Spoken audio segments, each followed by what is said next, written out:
नमस्कार, आपका बहुत बहुत स्वागत है आरएन टीवी नेशनल में। मैं हूं आपके साथ वर्षा शर्मा और रुक करेंगे मध्य प्रदेश की खबरों की ओर। डाबरा में हाल ही में हुए हादसे ने पूरे क्षेत्र को शोक में डाल दिया। मुख्यमंत्री डॉक्टर मोहन यादव ने इस दुखद घटना पर गहरा दुख जताया है। उन्होंने मृतक महिला के परिजनों को 4 लाख रुपए का मुआवजा देने की घोषणा की है ताकि परिवार को इस कठिन समय में कुछ आर्थिक मदद मिल सके। साथ ही मुख्यमंत्री ने गंभीर रूप से घायल हुए प्रत्येक व्यक्ति के लिए 1-1 लाख रुपए की सहायता देने का भी ऐलान किया है। अधिकारियों को निर्देश दिए गए हैं कि तुरंत पीड़ितों और उनके परिवारों तक यह सहायता पहुंचाई जाए। मुख्यमंत्री ने यह भी कहा कि प्रशासन सभी प्रकार की राहत और सहायता के लिए तत्पर है और भविष्य में इस तरह की दुर्घटनाओं की रोकथाम के लिए सभी आवश्यक कदम उठाए जाएंगे। इसके साथ ही बता दें कि डाबरा हादसे को लेकर सीएम मोहन यादव ने दुख जताया। सोशल मीडिया प्लेटफॉर्म एक्स पर उन्होंने पोस्ट साझा करते हुए यहाँ बता दें कि मृतक महिला के परिजनों को 4 लाख रुपए की घोषणा की है और इसके साथ ही जो घायल है उनको 1-1 लाख रुपए की राहत राशि प्रदान करने की घोषणा की है। और इसके साथ ही बता दें कि डाबरा में हाल ही में हुए हादसे ने पूरे क्षेत्र को शोक में डाल दिया है और परिवार को इस कठिन समय में मदद देने के लिए बता दें कि 4 लाख और गंभीर रूप से घायलों को 1-1 लाख की आर्थिक राशि प्रदान करने के निर्देश दिए हैं। और उन्होंने मृतक महिला के परिजन को 4 लाख रुपए का मुआवजा देने की घोषणा की है ताकि परिवार को इस कठिन समय में कुछ आर्थिक मदद मिल सके। साथ ही मुख्यमंत्री ने गंभीर रूप से घायल हुए प्रत्येक व्यक्ति के लिए 1-1 लाख रुपए की सहायता देने का भी ऐलान किया है। अधिकारियों को निर्देश दिए गए हैं कि तुरंत पीड़ितों और उनके परिवारों तक यह सहायता पहुँचाई जाए। और मुख्यमंत्री ने यह भी कहा है कि प्रशासन सभी प्रकार की राहत और सहायता के लिए तत्पर है और भविष्य में इस तरह की दुर्घटनाओं की रोकथाम के लिए सभी आवश्यक कदम उठाए जाएंगे।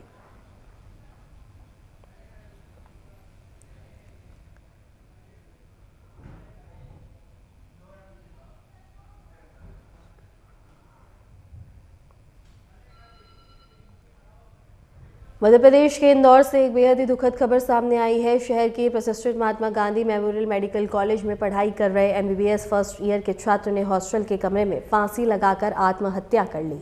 यह घटना कॉलेज परिसर स्थित बता दें कि बॉयज हॉस्टल के भीमराव अंबेडकर ब्लॉक की है, जहां छात्र का शव उसके कमरे में मिला है और मृतक छात्रा को पहचान बता दें कि अंतरिक्ष अग्रवाल के रूप में हुई है, जो मूल रूप से ग्वालियर का रहने वाला था। अंतरिक्ष ने इसी साल बता दें कि मेडिकल कॉलेज में एमबीबीएस फर्स्ट ईयर में दाखिल लिया था और हॉस्टल में रहकर पढ़ाई कर रहा था। परिवार और दोस्तों के लिए यह खबर किसी बड़े सदमे से कम नहीं है। फिलहाल पुलिस ने बता दें कि एफएसएल टीम पूरे घटनाक्रम की बारीकी से जांच कर रही है।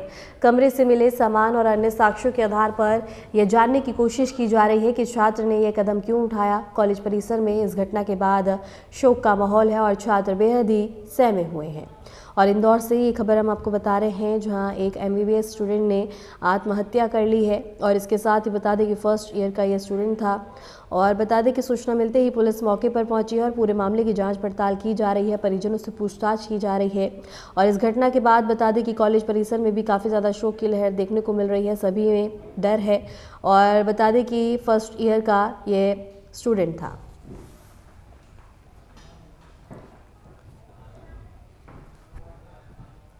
और इंदौर से ये खबर हम आपको बता रहे हैं, जहां एमबीबीएस के एक स्टूडेंट ने अपने कमरे में फांसी लगाकर अपनी जान दे दी है और अब काफ़ी ज़्यादा सवाल उठते हुए नज़र आ रहे हैं। सूचना मिलते ही मौके पर पहुंची पुलिस पूरे मामले की जांच पड़ताल में लगी हुई है और बता दें कि तमाम जानकारी जुटाने की कोशिश की जा रही है, परिजनों से बातचीत और की जा रही हैं और तमाम जानकारी प्राप्त की जा रही है। और अब कॉलेज परिसर में भी काफ़ी ज़्यादा सवाल उठने लगे हैं और इसके साथ ही बता दें कि इस घटना के बाद अब बाकी छात्र भी सदमे में हैं।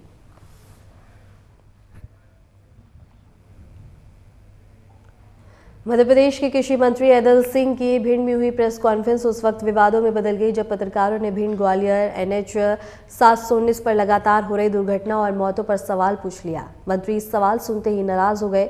पत्रकारों पर सरकार की आलोचना करने का आरोप लगाया और माहौल इतना गर्मा गया कि प्रेस वार्ता के बीच में ही रुक गई और हाईवे के लेन विस्तार की मांग और हादसों के आंकड़ों पर स्पष्ट जवाब न मिलने से पत्रकारों में तीखा विरोध दिखाई दिया है। दरअसल भिंड में आयोजित प्रेस कॉन्फ्रेंस में मंत्री केंद्र सरकार के बजट को ऐतिहासिक बताते हुए गरीबों, किसानों और विकास के हित में बता रहे थे। तभी पत्रकारों ने NH 719 पर बढ़ते हादसों और हर साल लगभग 200 से 250 मौतों और विस्तार को बजट में जगह न मिलने पर सवाल उठाया। इसी पर मंत्री का पारा चढ़ गया और उन्होंने कहा कि पत्रकारों को सरकार की आलोचना करने की आदत हो गई है।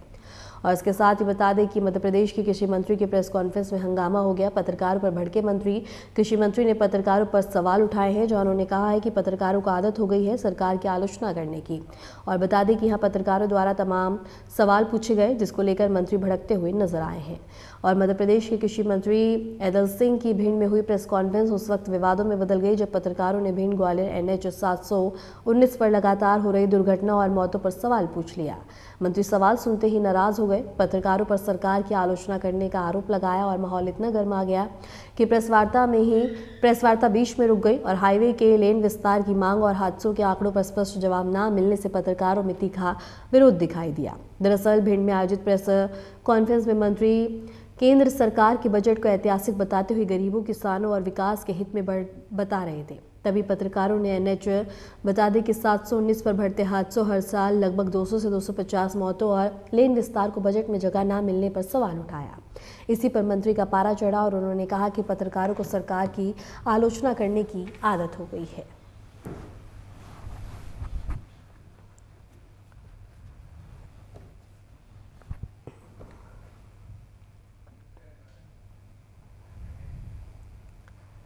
मध्य प्रदेश बोर्ड की 12वीं की कक्षा की परीक्षाओं के अंतर्गत आज छात्रों ने इंग्लिश का पेपर दिया है। परीक्षा केंद्रों पर नकल पर रोक लगाने के लिए कड़े इंतजाम किए गए। सभी केंद्रों पर जैमर, CCTV कैमरे और सख्त निगरानी की व्यवस्था की गई थी ताकि परीक्षा निष्पक्ष और शांतिपूर्ण ढंग से संपन्न हो सके। सभी केंद्रों पर CCTV कैमरे और सख्त निगरानी की व्यवस्था की गई थी ताकि परीक्षा निष्पक्ष और शांतिपूर्ण ढंग से संपन्न हो सके। अधिकारियों ने बताया है कि इस बार भी कोई बड़ी अप्रिय घटना नहीं हुई है और परीक्षा सुरक्षित और व्यवस्थित रूप से संपन्न हुई है। और इसके साथ ही बता दें कि मध्य प्रदेश में बोर्ड परीक्षा की शुरुआत हो गई है। यहाँ छात्रों ने बता दें कि कक्षा और इसके साथ इंग्लिश का पेपर दिया है, जहाँ छात्र काफ़ी ज़्यादा उत्साहित भी नजर आए हैं। और बता दें कि परीक्षा निष्पक्ष हो, इसके लिए तमाम व्यवस्था की गई और CCTV कैमरों से निगरानी की गई। और इस बार कोई अप्रिय घटना ना हो, इसके लिए तमाम व्यवस्था की गई है और शांतिपूर्ण ढंग से परीक्षा संपन्न हुई है। और सभी केंद्रों पर CCTV कैमरों से सख्त निगरानी रखी गई है और छात्रों ने इंग्लिश का पेपर दिया है। परीक्षा केंद्रों पर नकल पर रोक लगाने के लिए तमाम व्यवस्था की गई है, CCTV कैमरों से निगरानी की गई। और बता दें कि यहाँ पे मध्य प्रदेश बोर्ड परीक्षा के अंतर्गत छात्रों ने इंग्लिश का पेपर दिया है। परीक्षा केंद्रों पर नकल पर रोक लगाने के लिए कड़े इंतजाम किए गए। सभी केंद्रों पर CCTV कैमरे और सख्त निगरानी व्यवस्था की गई थी ताकि परीक्षा निष्पक्ष और शांतिपूर्ण ढंग से संपन्न हो सके। सभी केंद्रों पर CCTV कैमरे लगाए गए ताकि कोई अप्रिय घटना ना हो।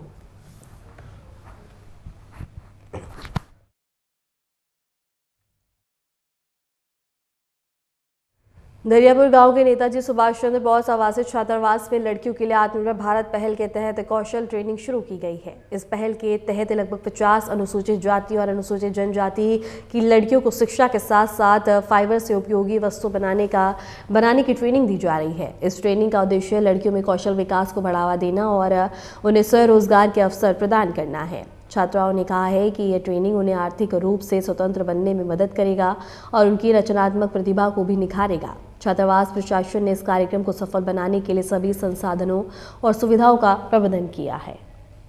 और इसके साथ ही बता दें कि बुरहानपुर से एक खबर हम आपको बता रहे हैं, जहां लड़कियों को आत्मनिर्भर बनाने के लिए बता दें कि छात्रावास में ट्रेनिंग की शुरुआत की गई है, जिससे लड़कियां आत्मनिर्भर बने और स्वतंत्र रह सके। और इसके साथ ही बता दें कि आर्थिक रूप से उनको काफ़ी ज़्यादा लाभ मिलता हुआ नजर आएगा और लड़कियों को कौशल विकास मिलेगा। और उद्देश्य से बता दें कि उन्हें बढ़ावा देने की कोशिश की जा रही है और स्वरोजगार के अवसर उनके लिए प्रदान किए जा रहे हैं।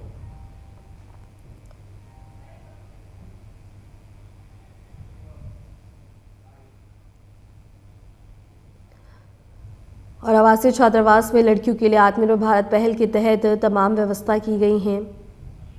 सुभाष चंद्र बोस आवासीय छात्रावास में लड़कियों के लिए आत्मनिर्भर भारत पहल के तहत कौशल ट्रेनिंग शुरू की गई है। इस पहल के तहत लगभग 50 अनुसूचित जाति और अनुसूचित जनजाति की लड़कियों को शिक्षा के साथ साथ फाइबर से उपयोगी वस्तु बनाने का ट्रेनिंग दी जा रही है। इस ट्रेनिंग का उद्देश्य लड़कियों में कौशल विकास को बढ़ावा देना और उन्हें स्वरोजगार के अवसर प्रदान करना है। छात्राओं ने कहा है कि यह ट्रेनिंग उन्हें आर्थिक रूप से स्वतंत्र बनने में मदद करेगा और उनकी रचनात्मक प्रतिभा को भी निखारेगा। छात्रावास प्रशासन ने इस कार्यक्रम को सफल बनाने के लिए सभी संसाधनों और सुविधा का प्रबंधन किया है।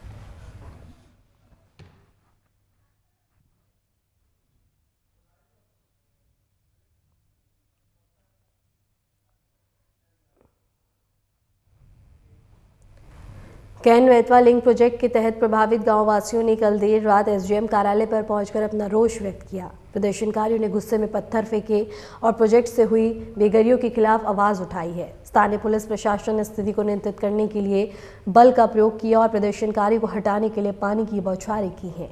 इस दौरान कुछ लोगों के मामूली चोटिल होने की भी जानकारी मिली है। प्रदर्शनकारियों ने कहा कि उन्हें पुनर्वास और उचित मुआवजा नहीं मिला है, जिसके चलते उनमें गुस्सा है। प्रशासन ने मामले को शांतिपूर्ण ढंग से सुलझाने के लिए बातचीत शुरू करने की कोशिश की है।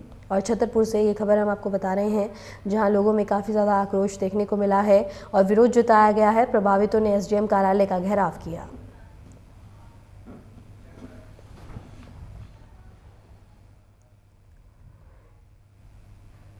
फागुन माह के कृष्ण पक्ष की दशमी तिथि पर सुबह उज्जैन के महाकालेश्वर मंदिर में भस्म आरती का आयोजन किया गया। मंदिर में श्रद्धालुओं की भारी भीड़ रही, जिन्होंने इस पवित्र अवसर पर भगवान महाकाल के दर्शन कर आशीर्वाद प्राप्त किया। भस्म आरती का यह आयोजन धार्मिक आस्था और परंपरा के अनुसार विशेष महत्व रखता है।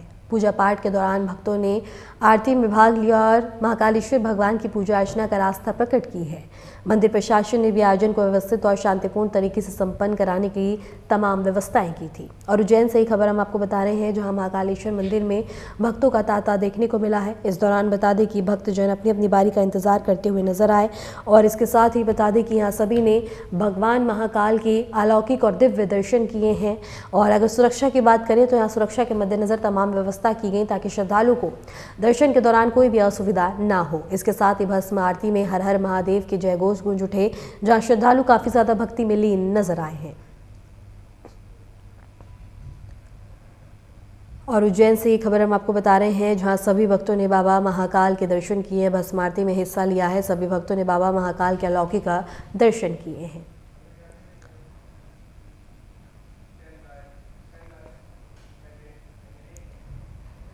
मध्य प्रदेश में हाल ही में हुई कैबिनेट बैठक में कई महत्वपूर्ण निर्णय लिए गए। बैठक में बता दें कि मध्य उद्योग मंत्री ने तमाम जानकारी यहां साझा की है और मंत्री ने बताया है कि निर्णय राज्य में उद्यमिता को बढ़ावा देने, उद्योग के विकास और व्यावसायिक वातावरण को सुधारने के लिए किए गए।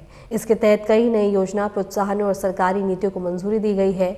मंत्री ने जनता और व्यावसायिक समुदाय से आग्रह किया है कि वे नई योजनाओं का लाभ उठाएं और राज्य में उद्योग और रोजगार के अवसरों को और भी बढ़ावा दें। नक्सल मुक्त किया गया और उसके बाद मुख्यमंत्री स्वयं बालाघाट में जाकर के आए और बालाघाट में उन पुलिस के हमारे कर्मचारियों को पुरस्कृत भी किया और आउट ऑफ टर्न प्रमोशन भी दिया, जिन लोगों ने या जिनके कारण से इस अभियान के अंदर सहयोग मिला। उसी के साथ में मुख्यमंत्री जी ने एक निर्णय और लिया है कि अगली कृषि कैबिनेट, एग्रीकल्चर यह कृषि का वर्ष है और अब तेज गति से बालाघाट क्षेत्र, पूरा जो नक्सल प्रभावित इलाके भी थे उनमें भी सारी कृषि की गतिविधियों में तेजी आए। उसके लिए कृषि कैबिनेट अगली बालाघाट में की जाएगी। आप सब लोगों को ज्ञात है कि कांग्रेस के शासनकाल में कांग्रेस के कैबिनेट मंत्री की वहाँ पर एक बड़ी नृशंस हत्या हुई थी, परंतु उसके बाद भी कांग्रेस ने कोई कड़े कदम नहीं उठाए थे, जबकि हमारे गृह मंत्री अमित शाह जी के निर्देशन में बालाघाट को पूर्णतः नक्सल मुक्त करने में मुख्यमंत्री जी के द्वारा जो पहल की गई है, यह एक बहुत बड़ा कदम है और यह कैबिनेट बालाघाट क्षेत्र के समग्र विकास के अंदर एक नई भूमिका अदा करेगी। इसी के साथ में हम लोग लगातार देख रहे हैं मध्य प्रदेश में वन्य जीवों का संरक्षण बढ़ा है और हमारे यहाँ पर चीतों का परिवार भी बढ़ा है। इस बार चीतों का परिवार करीब करीब हमारे बीच में 2 शावकों का जन्म हुआ और उसी के साथ में कूनो राष्ट्रीय उद्यान में 5 शावकों का जन्म हुआ और अब मध्य प्रदेश में कुल चीते 24 हो गए हैं। चीतों की संख्या बढ़ना, उसी के साथ में वन्य जीव के साथ में पर्यटन की वृद्धि हो, क्योंकि मध्य प्रदेश में सबसे अधिक वन क्षेत्र है और वन क्षेत्रों में पर्यटन की बहुत संभावना है और जिससे रोजगार की भी संभावना है। तो उसके अंदर भी हमारी वृद्धि हो रही है, क्योंकि सफ़ेद टाइगर भी इंदौर की जू के अंदर एक सफ़ेद टाइगर मिला है और इसके अलावा रीवा में भी हम लोग उसके लिए प्रयासरत हैं। इसी के साथ मुख्यमंत्री जी ने एक नई योजना को बनाने का भी निर्देशित भी किया है कि जहाँ पर जू बनते हैं जिनमें हमारे वन्य जीवों को रखा जाता है, उसी के साथ में एक रेस्क्यू सेंटर भी बनाया जाए, जहाँ पे जो घायल पशु हो जाते हैं उन पशुओं को ला करके उनका इलाज भी हो और फिर उन्हें स्वस्थ होने के लिए जू के अंदर रखे भी। यह कॉम्बिनेशन का नया प्रयोग मध्य प्रदेश में करने के बारे में मुख्यमंत्री जी की मंशा है। इसी के साथ में 2 रोज पूर्व ही इंदौर में दाल मिलों का एक 2 दिन का सेमिनार हुआ और उसके ऊपर दाल मिलों की जो नई मशीनें हैं उन मशीनों का प्रदर्शन भी हुआ। जो दुनिया के अंदर नई तकनीक के साथ में मशीनें आ रही और दाल का तिलहन का मिशन मध्य प्रदेश में हम लागू कर रहे हैं और उसमें तुअर के ऊपर जो पूर्व में इंपोर्ट पे हम छूट दे चुके हैं, कुछ मिलों की उड़द और बाकी चीज़ों के ऊपर मांग आई है, तो उस पर सरकार बहुत गंभीरता से विचार कर रही है कि मध्य प्रदेश का जो हमारा दाल दलहन का कार्य है वो तेजी से आगे बढ़े। इस सबसे जब हम देखते हैं कि जो मध्य प्रदेश में माहौल बना है औद्योगिकरण का, उसी में वहाँ जितने भी मशीनों के अलग अलग व्यवसायी आए थे उन लोगों ने भी यह बात की तारीफ भी करी है कि मध्य प्रदेश में औद्योगिक नीति के कारण से एक अच्छा माहौल बना है और उनके मशीनों के अंदर पूछ परख भी बढ़ी है। तो मैं ऐसा मानता हूँ कि ये मध्य प्रदेश के विकास के अंदर एक बड़ा कार्य है।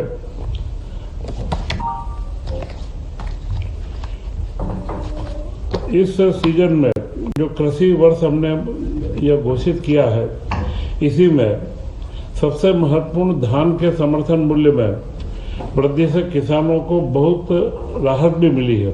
25-26 में 51.74 लाख मीट्रिक टन से अधिक धान का उपार्जन मध्य प्रदेश में हुआ है और समर्थन मूल्य 2369 रुपये निर्धारित था। पिछले सत्र के एमएसपी से यह 69 रुपये अधिक था और पिछले खरीफ सीजन में धान का समर्थन मूल्य 2300 रुपये ही था। तो यह जो 69 रुपये अधिक होने से और यह समर्थन मूल्य के ऊपर 43,52,905 मीट्रिक टन का उपार्जन किया गया और 8,59,000 किसानों के द्वारा धान का इसमें पंजीयन किया गया था।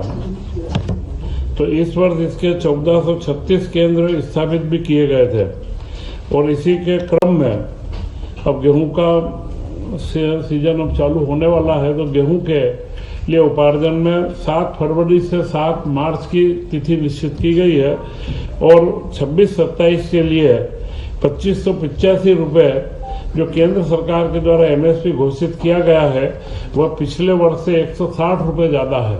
वह एमएसपी के ऊपर उपार्जन का भी निश्चित है। पंजीयन की निःशुल्क व्यवस्था है और किसान द्वारा समर्थन मूल्य पर विक्रय का भुगतान प्राथमिकता के आधार पर आधार लिंक बैंक खातों से किया जाएगा। पिछले में भावांतर योजना हो या जितनी भी योजनाएं रही पुराने अतिवृष्टि के भी जो मामले थे उन सब में राज्य सरकार ने 15 दिन से 1 महीने के समय सीमा में सारा भुगतान किया है। तो इस बार गेहूं में भी हमारी ये व्यवस्था रहेगी कि हम जल्द से जल्द किसानों का भुगतान उनके खातों में प्राप्त हो जाए। इसी के साथ में स्वास्थ्य का क्षेत्र जिसमें मध्य प्रदेश ने बड़ी छलांग लगाई है। इस वर्ष जो आंकड़े आए हैं नेशनल हेल्थ केयर सर्वे के, उनमें जो मध्य प्रदेश में मातृ मृत्यु दर MMR 173 से घटकर 142 हुई है। यह एक बहुत बड़ा आंकड़ा है। 173 से 10,000 के ऊपर 173 मृत्यु होती है, वह 142 हुई है। और IMR शिशु मृत्यु दर वह 41 से घटकर 37 हुई है। ये जो दो सूचकांक है, यह विकास के सूचकांक के सबसे महत्वपूर्ण पहलू रहते हैं। इनके माध्यम से ही प्रदेश की या देश की जो क्रेडिट रेटिंग या जो रेटिंग की जाती है, इन्हीं के माध्यम से की जाती है। और उसी में टीबी उन्मूलन कार्यक्रम में मध्य प्रदेश 5 राज्यों के अंदर सिर्फ 5 राज्यों में भी आ चुका है। और सिकल सेल में, जिसके ऊपर लगातार हमारे राज्यपाल महोदय भी इस पर चिंतित रहते हैं, और सिकल सेल के अंदर व्यापक स्क्रीनिंग और उपचार की सुविधाएं भी विकसित करी है। और आयुष्मान भारत योजना में 4.43 करोड़ कार्ड तैयार करके मध्य प्रदेश इस देश में प्रथम स्थिति के अंदर है। और PM श्री एम्बुलेंस एयर सेवा का अब उपयोग बढ़ने लगा है। धीरे धीरे कई जिलों के अंदर से इस तरीके के जो दुर्घटना के या जो तत्कालिक गंभीर बीमारी वाले हमारे जो निम्न श्रेणी के या आयुष्मान कार्ड के जो हमारे धारक हैं, उनको हम लोग योजनाएं दे रहे हैं। और जो राहवीर योजना, उसका भी अच्छा प्रतिसाद मिल रहा है, जिसमें 25,000 रुपये की प्रोत्साहन राशि दी जाती है। तो ये तो सामान्य विषय जो मुख्यमंत्री जी ने पिछले समय में जो मध्य प्रदेश के अंदर कोई उपलब्धियां हमारे सामने आई है, इनके बारे में दिए थे। और इसी के साथ में उन्होंने 19 मार्च को गुड़ी पड़वा है, और उसी दिन से विक्रमोत्सव भी प्रारंभ हो रहा है। गुड़ी पड़वा का त्यौहार बड़े अच्छे तरीके से मनाए, क्योंकि संस्कृति के मामले में मुख्यमंत्री जी का हमेशा से एक आग्रह भी रहता है। और उन्होंने हमारी संस्कृति और इसकी विरासत के से विकास की जो एक दिशा दी है, तो उसी में गुड़ी पड़वा के पर्व को भी हर जगह के ऊपर बड़े अच्छे उत्साह के साथ में मनाने का निर्णय लिया है। तथा जो कैबिनेट के निर्णय हुए हैं, उनमें सबसे महत्वपूर्ण निर्णय है पेंशन योजना का।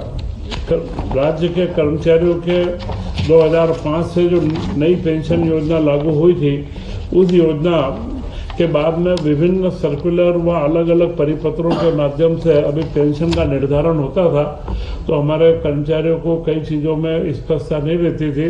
अभी इस बार पूरा का पूरा एक नियम 2026 बना दिया गया है, जिसमें न्यू पेंशन स्कीम पूरी लागू की गई है। और इसमें महत्वपूर्ण बिंदु है पारिवारिक पेंशन। जो केंद्र सरकार द्वारा पारिवारिक पेंशन का प्रावधान जरूर था, परंतु वह बहुत कम लोगों को मिल पाती है।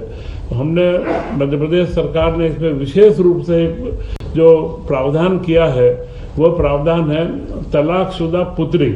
अभी तक पुत्रों को ही इसमें पेंशन प्राप्त होती थी, परंतु तलाकशुदा पुत्री का भी प्रावधान इसमें किया गया है, क्योंकि आप और हम सब जानते हैं कि जो लड़कियां माता पिता पर आश्रित रहती है और जब तलाक हो जाए तो उनका जीवन यापन बड़ा मुश्किल होता है। तो मध्य प्रदेश में जो उसको भी पेंशन की पात्रता रहेगी।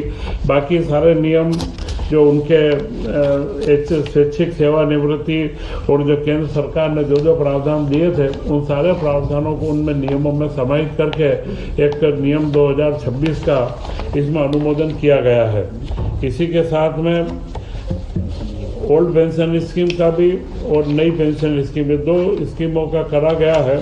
तथा आदिवासी क्षेत्रों में जो प्रधानमंत्री जी का महत्वपूर्ण कार्यक्रम है धरती आबा जनजाति ग्राम उत्कर्ष अभियान, धरती आबा कार्यक्रम के तहत जो हमारे सामने अविद्युतीकृत घरों की संख्या टोटल 63,000 चिन्हित की गई थी।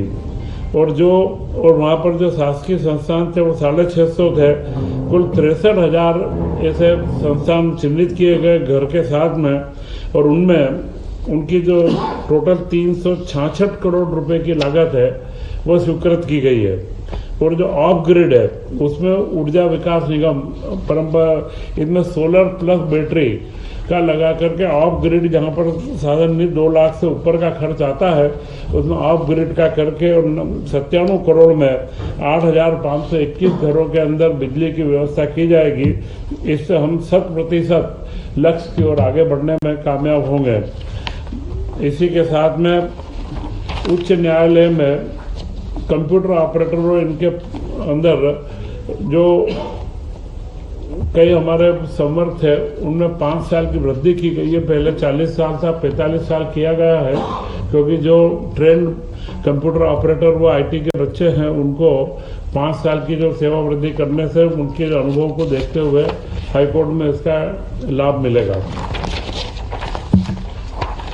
इसी के साथ कई योजनाओं की निरंतरता, जैसा आहार अनुदान योजना, एकीकृत छात्रावास योजना जनजाति कार्य विभाग के अंदर है, और सीएम राइज विद्यालय योजना, आवास सहायता योजना, जनजाति कार्य में छात्रवृत्ति, शुल्क प्रतिपूर्ति और विदेश अध्ययन की योजना, और महिला बाल विकास में मुख्यमंत्री कोविड 1.9 बाल सेवा योजना, इन सारी योजनाओं की निरंतरता की स्वीकृति भी इस कैबिनेट के अंदर दी गई है।